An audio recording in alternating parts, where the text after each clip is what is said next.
দেখুন, আমাদের স্বপ্ন অনেক আছে যে আমাদের প্রতিবেশী রাজ্য আসাম, সেখানে যেভাবে বন্যা হয়েছে আমরা প্রত্যেকে অবগত আছি যে সেখানে সাধারণ মানুষ কতটা কষ্ট, কতটা যন্ত্রণার মধ্যে দিয়ে যাচ্ছে।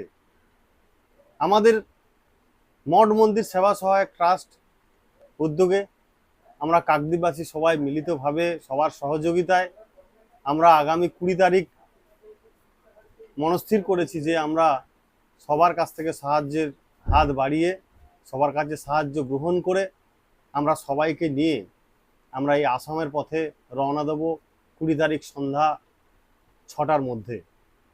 এবং এই আসামে বন্যায় কবলিত দুস্থ অসহায় মানুষের সাহায্যার্থে আমরা একটি মেডিকেল ক্যাম্প করব এবং আমরা খাদ্য এবং বস্ত্র বিতরণ শিবির করব। যারা যারা আমাদের সাথে যুক্ত হতে চান এবং যারা যারা আমাদের সঙ্গে গিয়ে এই কার্যক্রম করতে চান তারাও আমাদের সাথে যোগাযোগ করতে পারবেন। এবং আপনাদের যতটুকু সহযোগিতা আপনারা করবেন, আমাদের গ্রামীণ কৃষি শিল্প সমাচার একটি ফোন নাম্বার দেওয়া থাকবে, একটি QR কোড থাকবে, তাতেও আপনারা আপনাদের সহযোগিতা করতে পারেন। এবং যদি কোনো সামগ্রী আপনাদেরকে দিয়ে পাঠাতে চান তাতেও আমাদের সাথে যোগাযোগ করতে পারেন।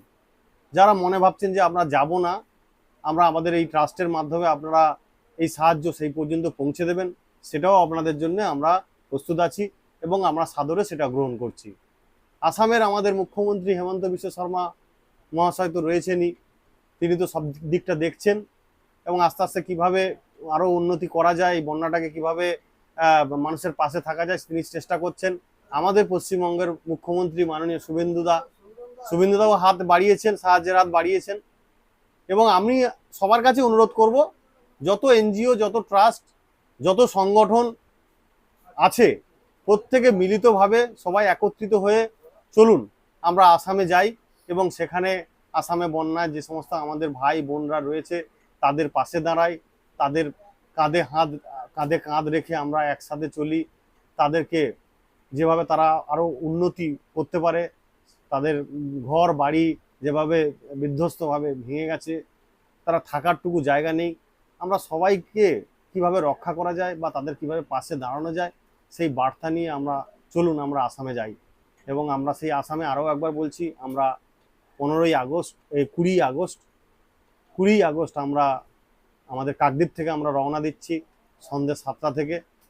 আর সরাসরি চোখ রাখুন আমাদের গ্রামীণ কৃষি শিল্প সমাচারে, আমাদের ব্রজদা আমাদের সঙ্গে থাকবেন। টোটালটাই আমাদের কার্যক্রম টোটালি আপনারা লাইভ টেলিকাস্ট দেখতে পাবেন। অসংখ্য ধন্যবাদ জানাবো আমাদের গ্রামীণ কৃষি শিল্প সমাচারকে, যিনি আমাদের সাথে যাওয়ার জন্যে আমাদের কাছে বলেছেন। আমরাও চেষ্টা করব আমরা সবাইকে নিয়ে একত্রিতভাবে কীভাবে এই অনুষ্ঠানটা বা এই কার্যক্রমটা আমরা সফল করতে পারি।